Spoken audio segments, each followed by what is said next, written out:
Trump was praying for one thing to save America. It's a miracle. Trump, one day after the inauguration, marched to church with his family in a scene that echoes the story of King Solomon the Wise. Even though Trump was not born with wisdom like Solomon, but he has strength and courage and knows that true wisdom comes from Adonai. Trump in quiet start to pray, and he and God only know the words he said. So if we lead from Solomon's tale, probably it goes like this. Stronger. Video. Kings 3-7-9. Now, Lord my God, you have made your servant king in place of my father David. But I am only a little child and do not know how to carry out my duties. 8 Your servant is here among the people you have chosen, a great people, too numerous to count or number. 9 So give your servant a discerning heart to govern your people and to distinguish between right and wrong. For who is able to govern these great people of yours? Please, Lord, bless all of us and President Trump with the same wisdom you bestowed upon Solomon to run the kingdom of Israel. With your help, we are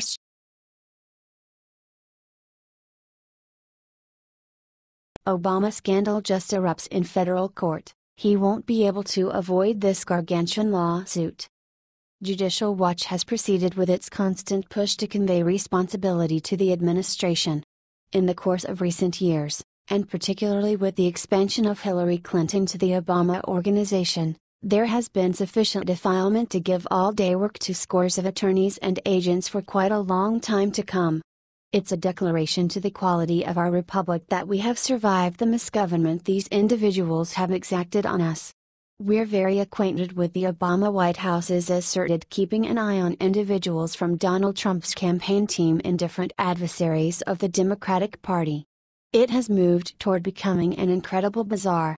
Judicial Watch today announced it filed a Freedom of Information (FOIA) lawsuit against the U.S. Department of Justice and the National Security Agency, NSA, for information about Obama National Security Advisor Susan Rice's communications with the two agencies concerning the alleged Russian involvement in the 2016 presidential election, the hacking of DNC computers, the suspected communications between Russia and Trump campaign, transition officials, and the unmasking of the identities of any U.S. citizens associated with the Trump presidential campaign or transition team who were identified pursuant to intelligence collection activities. Be that as it may, now, justice won't be distant. Judicial Watch has formally sued to get the reports that would uncover the degree of the reconnaissance movement. That is a horrendously long articulation, yet it's pressed with data. For a certain something, unmistakably this claim is extraordinarily thorough. As such, Judicial Watch is not simply snacking around the edges of the issues, however, is assaulting the whole scandal with the objective of ferreting out every one of the players and also whatever wrongdoings they may have conferred.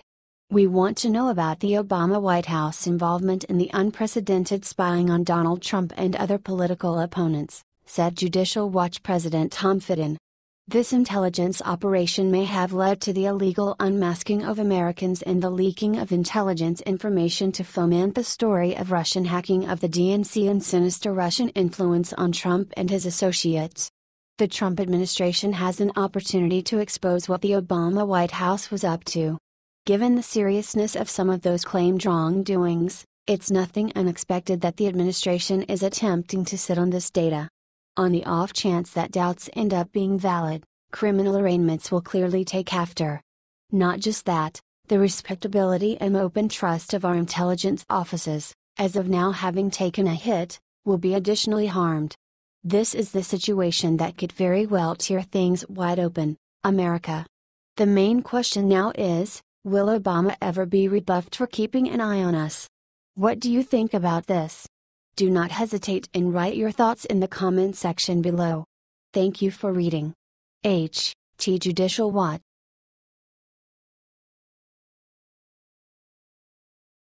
Threagaldi has hit enough, reveals Obama's true identity on live TV. Representative Threagaldi went on Fox News this week to state that key surveillance programs won't be reauthorized by Congress until inquiries concerning intelligence unmasking are replied. With this appearance, Gowdy let Barack Obama realize that he is onto his untruths and that the previous president is not free yet. Gowdy won't rest until he has gotten to the base of this.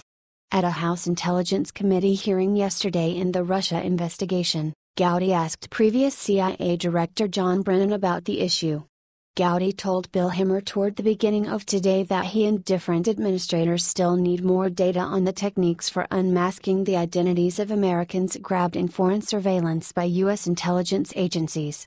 Fox News revealed in April that previous National Security Advisor Susan Rice asked for to unmask the names of Trump transition officials made up for lost time in coincidental observation.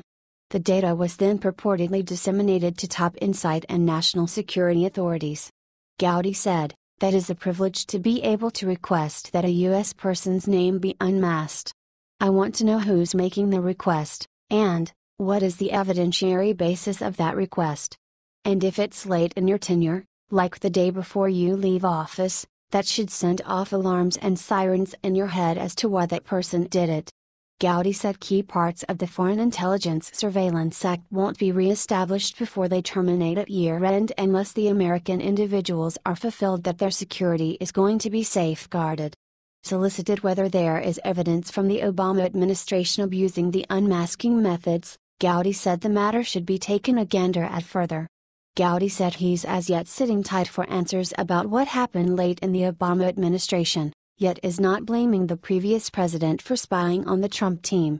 What do you think about this? Do not hesitate and write your thoughts in the comment section below. Thank you for reading. H.T. Fox News.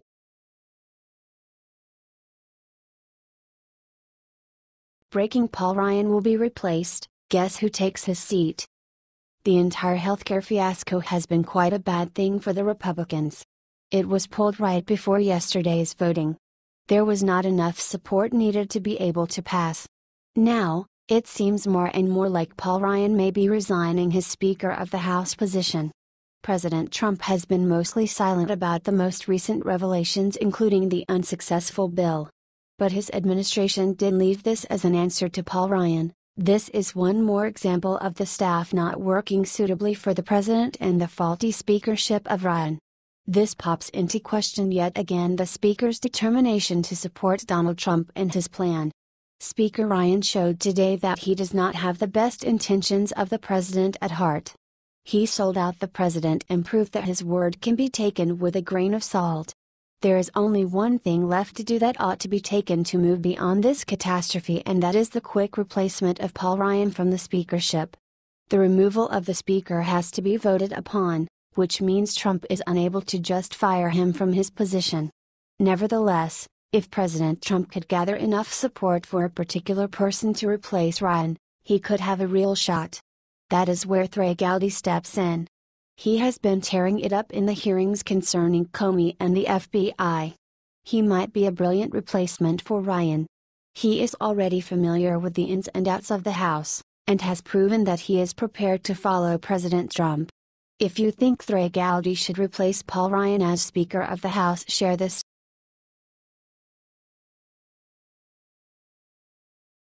New fraud trail just erupts. Look where it led. Dr. Ben Carson knows and is on the warpath. Any entrepreneur realizes that, altogether, for an organization to be productive, fraud and waste must be killed wherever they exist. Nonetheless, when fraud and waste exist in view of purposeful carelessness or mismanagement, it's an ideal opportunity to do some housekeeping and dispose of the general population that are ripping off the organization. At the point when the organization getting ripped off is an office of the national government, financed by us citizens, that exists to give minimal effort lodging to low-wage families, somebody should be considered responsible for the fraud and waste. The issue is the Housing and Urban Development, HUD, Inspector General, IG, the administration watchdog made by HUD, to regulate and report such fraud and waste misuse, has been concealing the data contained in no less than 14 reports. Also, Ben Carson is on the warpath. Via Daily Caller, the reports concern issues involving the Department of Housing and Urban Development, HUD, including illegal immigrants living in federally funded homes, tax fraud, and millions of dollars for years in unused bank accounts. The department's 2017 budget is $48.9 billion and it has 8.375 employees. The HUD Inspector General, IG, posted its Systemic Implications Reports, documents that reveal opportunities for fraud in agency programs, to its website. A comparison between that listing and another the DCNF previously obtained through a Freedom of Information Act, FOIA, request showed 14 reports from 2011 to 2014 were excluded from the IG's website. At least 3 of these reports were also kept from HUD, meaning top department officials may not even be aware of the problems and suggested remedies.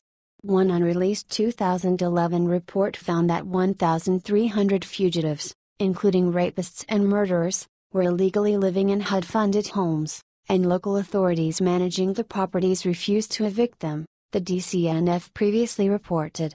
The IG hashed another 2011 report, this one about a rural Missouri town that did not spend $78 million of federal tax dollars that was awarded in 2008 for disaster funds. Clearly, there is significantly more to the story, and the office entrusted with monitoring waste and fraud has failed, or perhaps spiked it in the wake of getting a couple of payoffs, bribes, and perks.